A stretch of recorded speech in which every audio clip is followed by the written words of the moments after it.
Hello à tous, bienvenue sur mon 3e épisode de podcast sur ma chaîne YouTube Vanny & Co. Je suis ravie d'être avec vous aujourd'hui dans cette sublime suite de l'hôtel Artemisia Montmartre. Aujourd'hui, nous allons parler du parcours de Maxime. Salut Maxime, moniteur de plongée actuellement dans l'école IFCAM. Ouais, c'est ça. Mais tu veux devenir réalisateur de documentaire. Réalisateur de documentaires animaliers. Donc cet épisode, vous l'avez compris, va parler monde maritime, écologie, plongée et le monde de demain. Maxou, moi je te connais depuis longtemps maintenant, Ouais. Mais pour qu'on te connaisse davantage, est-ce que tu pourrais nous dire comment tu as découvert la plongée ? J'ai découvert la plongée quand j'avais 9 ans, Ouais. La plongée bouteille. Après, j'étais tout petit. Mais après, l'eau, j'ai toujours eu un contact avec l'eau. Enfin, après, c'est ce que me racontaient mes parents parce que je m'en souviens plus. C'était quand j'étais trop petit. De ce qu'ils m'ont dit, j'ai toujours eu un contact avec l'eau. Et la plongée, je me rappelle, c'était mon père qui m'avait fait découvrir la plongée sous-marine. Je sais plus où on était, mais c'était pour un baptême à 9 ans. Et j'ai surkiffé. Et du coup, après, je voulais passer mon premier niveau de plongée. C'était le niveau PADI à ce moment-là. D'accord. Puis après, j'ai basculé plus tard sur le niveau français. Mais ouais, je crois que j'ai passé mon premier niveau quand j'avais 10 ans. 10 ans, ah oui. 10 ou 11. Bah quand même, à plonger à 9 ans, c'est... Ouais, c'est mal, quand le même. plus vieux dont je me rappelle. Et c'est pourquoi ? C'est parce que ta famille, ils sont fans de plongée ? Vous avez- Animalier, beaucoup. En fait, Animalier. beaucoup les animaux. Mon père, lui, il a qu'un niveau 1. Et je crois qu'en plus, à l'époque, c'était même pas un niveau 1. Ça devait être c'était des brevets du premier ou deuxième degré. En plongée. D'accord, Donc, d'accord. Qu'est-ce que tu ressens justement quand tu es sous l'eau ? Ça dépend de la plongée. Ça dépend de la plongée. Ça dépend si je plonge en bouteille. Ça dépend Ouais. si je plonge en apnée. Oui, parce que c'est pas la même chose, bouteille et apnée. Ouais, c'est pas la même chose. Est-ce que tu peux nous expliquer la différence pour ceux qui vraiment connaissent pas ? Eh bien, tout simplement, bouteille, on a une bouteille dans le dos qu'on appelle un bloc. C'est flexi. Voilà. Hop là. C'est tout pour C'est moi. vrai, non mais c'est vrai, c'est vrai. C'est en fait tout simplement une bouteille avec de l'air comprimé. C'est le même air en fait qu'on respire à l'extérieur, qu'on respire en ce moment même. C'est juste qu'on enlève tout ce qui est CO2, monoxyde de carbone, et il est comprimé énormément de fois. Pour donner un exemple, ouais. un pneu, on a 2.7, 3 bars, ça dépend des voitures. Dans les pneus, dans une bouteille, on a 200 bars. Ah oui, il y a une différence quand même. Donc il y a une petite différence. Et l'apnée ? donc on a tout un truc sur Ouais, nous. ça, on va en alors revenir, que mais- l'apnée, en anglais, et je trouve, c'est un nom différent. C'est pas apnéa, c'est freediving. Et je trouve que le nom décrit beaucoup mieux. Mais c'est quoi la méthode de l'apnée comparée à la bouteille ? C'est plus avec les poumons. C'est avec sa les poumons. respiration à Ouais. soi. Voilà. Et j'aime bien freediving parce qu'en fait, on est libre, on est complètement libre de tout artifice. C'est juste D'accord. nous, notre corps, et on va dans l'eau. Justement, comment tu décrirais les moments de plongée que tu vis à quelqu'un qui n'a jamais plongé ? Genre moi, par exemple. Eh bien, en apnée, de la sérénité. Parce qu'on est vraiment en contact avec la nature, on n'a pas tout l'attirail de plongée bouteille qui fait des bulles, qui fait du bruit, où on doit s'occuper. prend de la place, en plus. Prendre la place. Et on est vraiment, j'allais dire en communion, mais bon. Bah c'est vrai. Oui, quelque part, oui. Mais Avec l'eau, avec la faune. on est vraiment avec les êtres vivants là-bas. Et on se sent aussi moins intrusif. Est-ce que tu as une plongée qui t'a profondément marqué ? Ou un moment fort, ou un paysage, même un paysage Ouais. sous-marin qui t'a marqué ? J'en ai quelques-uns, ouais. C'était plonger avec des baleines. Oh ouais, la vache. Et c'était la première fois que je plongeais. Quelle taille à avec. peu près ? Une taille d'un immeuble ou...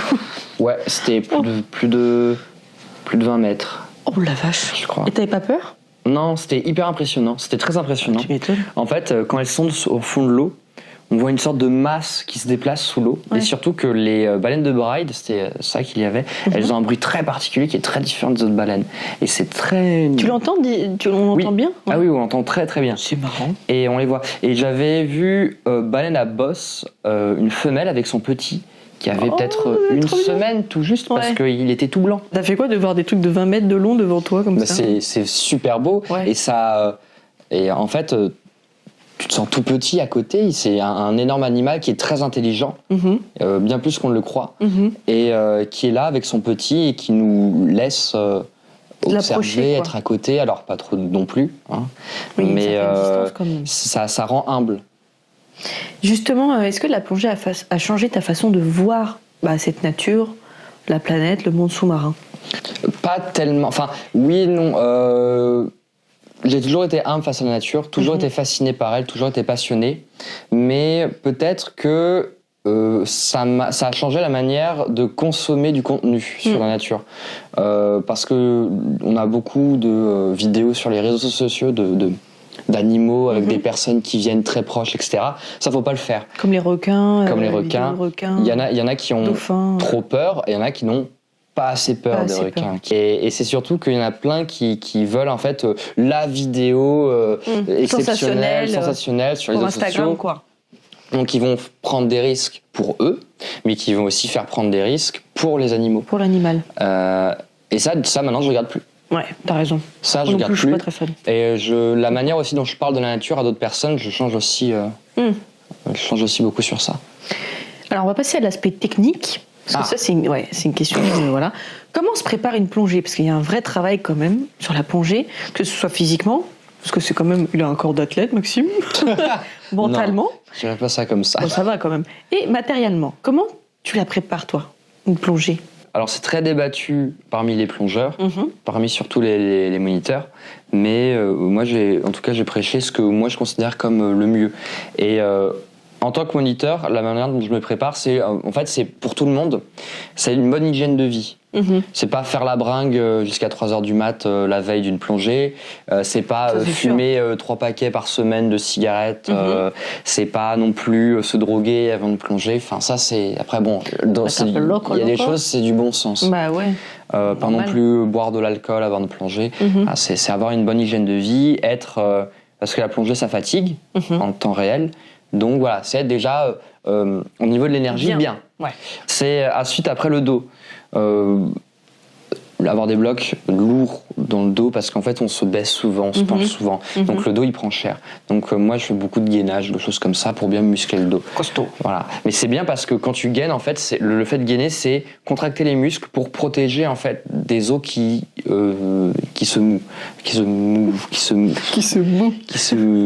bougent entre eux. Personnellement moi j'aime bien faire du sport, donc de la course à pied, du renfort physique, du VTT. Mais ça c'est pas c'est une sacrée préparation quand même. Oui, mais c'est parce que un plongeur classique, il va plonger une semaine par an, alors que en tant que moniteur, on plonge tous les jours sur plusieurs mois, et c'est plusieurs fois par jour. Et le corps, il prend un coup. Et après, moi je fais ça pour pas être essoufflé quand il y a besoin dans l'eau. Je fais ça aussi pour pouvoir aider à prendre les blocs, parce que les blocs, c'est quand même lourd, un bloc de plongée. Et aider les personnes, être là, les accompagner, etc. Donc pour moi, c'est important. Et justement, comment tu allies physique et mental en ce moment-là? Du coup, préparation mentale. Oui. Eh ben, préparation mentale, c'est mais de bien s'entourer. Sans mental, il n'y a pas de physique non plus. Et oui. C'est sûr que faire du sport, ça aide au niveau du mental.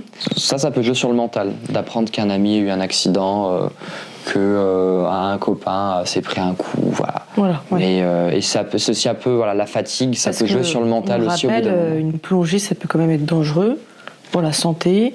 On peut avoir des risques de décès pendant les plongées. Apprendre avec des pincettes. Oui. Moi, un plongeur en baptême, je n'ai jamais vu ni entendu parler dans la sphère proche de personnes qui sont mortes en baptême, ni même un accident. Jamais.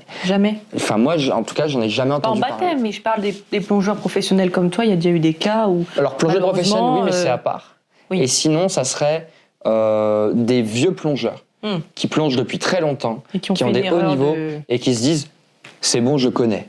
Et c'est là où arrive l'erreur. Qui est fatale parfois. Et comment se prépare une plongée matériellement alors?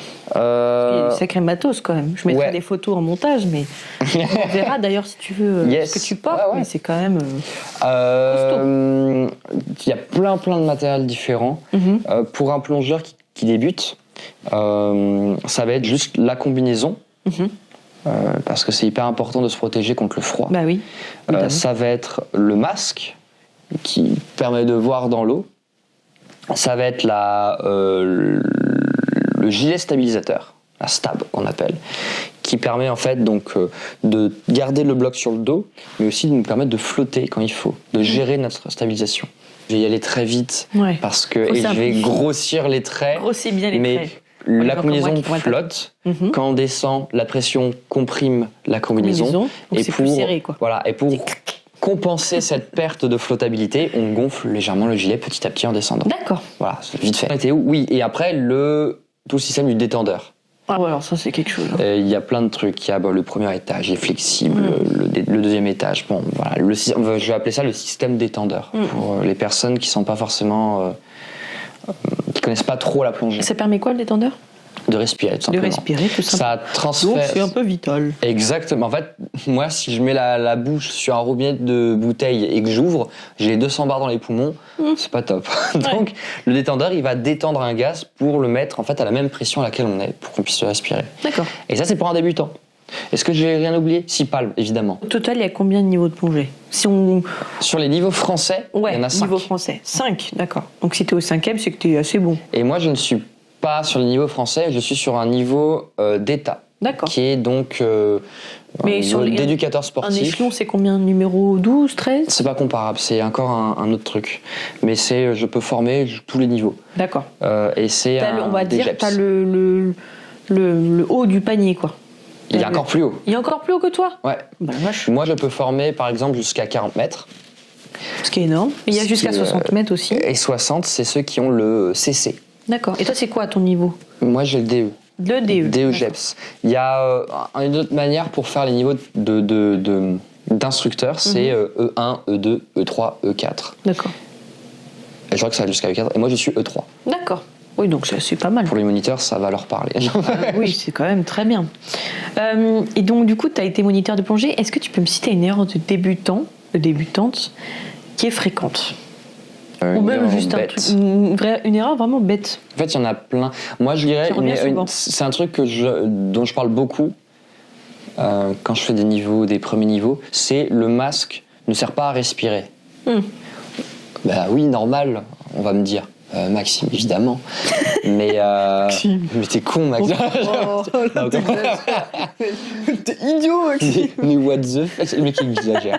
Mais non, mais en fait, parce que dès qu'une personne, ça fait partie du niveau 1, c'est de pouvoir en fait respirer sans masque.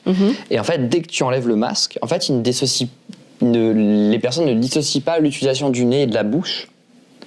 Et en fait, ils vont essayer d'inspirer. Ça coordonner en même temps. Ouais. D'accord. Ça, c'est dur aussi. Tu te rappelles quand tu m'as appris à plonger? Oui. Mais c'est normal. L'eau, c'est un milieu complètement différent de celui de l'air. Mais oui, et en fait, tu leur enlèves le masque et ils se mettent à inspirer de l'air par le nez ou quoi. Ah oui, c'est pour ça qu'on fait très progressivement. Ouais. Apprendre à savoir dissocier les deux, quoi. Voilà. Savoir que ça, c'est pour quelque chose et le bas, c'est pour autre chose. T'as certaines personnes qui ont beaucoup plus de mal, d'autres qui ont aucun mal à le faire. Pour moi, ça, c'est le plus... Il y a aussi des personnes qui sont dégoûtées, qui veulent pas le faire, c'est cracher dans le masque. En disant, mais non, mais c'est dégueulasse, et ça sert à... Et ben après, le jour où ils le font, pourquoi ils le crachent font dans le masque? Parce qu'en fait, on a une substance dans la salive qui fait antibuer.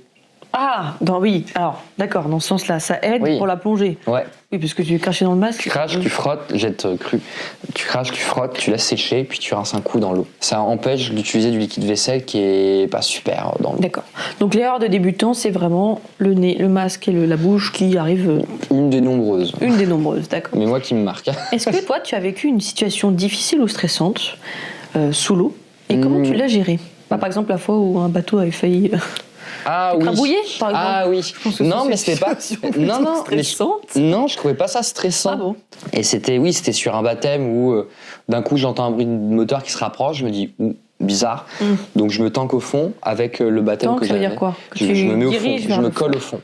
On était sur 6 mètres de profondeur, même peut-être moins. Et je me colle au fond. On était sur beaucoup moins. On était sur beaucoup moins. Je me colle au fond. J'avais un gamin que j'avais en baptême. Quel âge il avait? 14, 13. D'accord. Et j'entends un truc me passer au-dessus. Et en fait, je remonte. Et tout le monde était en train d'insulter un bateau parce qu'il m'était passé juste au-dessus. Sur une zone de baptême où normalement tout le monde sait qu'il ne faut pas passer. Mais non, là, pas spécialement stressé. Mais après, c'était jamais pour moi, plutôt pour les autres. Par exemple, là, un stress que j'avais vis-à-vis d'une autre personne. Une personne qui n'avait pas écouté le briefing. C'était formation sur une combinaison étanche. Il faisait n'importe quoi et puis j'ai l'impression qu'il était en train de s'étouffer. Et il dit donc moi j'ai fait remonter non mais en plus il faisait des bruits bizarres souvent. Oui, donc ok, j'ai fait une remontée assistée, j'ai pris etc, je suis remonté à la surface, il toussait, donc moi je me suis dit donc je voulais voir s'il n'y avait pas du spum, c'est un mélange je sais que ça fait le spum, c'est un mélange de salive, de fluide corporel et de sang. Ce sont toutes mains. D'accord. Donc voilà. Donc oui, et pardon, donc je voulais voir. C'est hyper... Mais je vais pas dire le nom, j'ai censuré le nom. Et du coup, non, c'est pire. Mais bref, je voulais voir s'il y avait pas ça. Et non, il crachait, c'était blanc. Mais arrêtez! C'était juste de la salive. Et en fait. Pardon. Oh putain. Non mais Maxime aussi, enchaînement. Oui, mais Pardon. Mais c'est les termes. C'est pas contre toi, c'est toi qui me fais... Ouais. Mais bref. Et en fait, il y avait rien. Et c'était juste qu'il avait pas écouté. Il était lui en stress. Ouais. Et en fait... moi, je me suis dit, oh, putain, vas-y. Juste parce qu'il y en a un qui écoute pas, qui fait n'importe quoi. Ça joue sur tout le monde, quoi. Et qui, voilà, je dois rappeler les secours. Oui. Vas-y. Et finalement, il a eu rien. C'était juste qu'il a dit, oui, mais en fait, ça me compresse un peu, là. Alors, concernant la protection des océans, désormais, est-ce que, en tant que plongeur, comment tu perçois l'état des fonds marins aujourd'hui ? Mal. Mal, ah ouais, d'accord. T'as remarqué des changements au fil des années sur les coraux, la faune, la pollution, ouais. Ah bah, tu le vois vraiment. Alors, je vais reprendre les paroles de Laurent Balesta, qui disait si on gérait les océans comme si on gérait les forêts comme on gérait les océans, dans 5 ans il n'y a plus de forêt.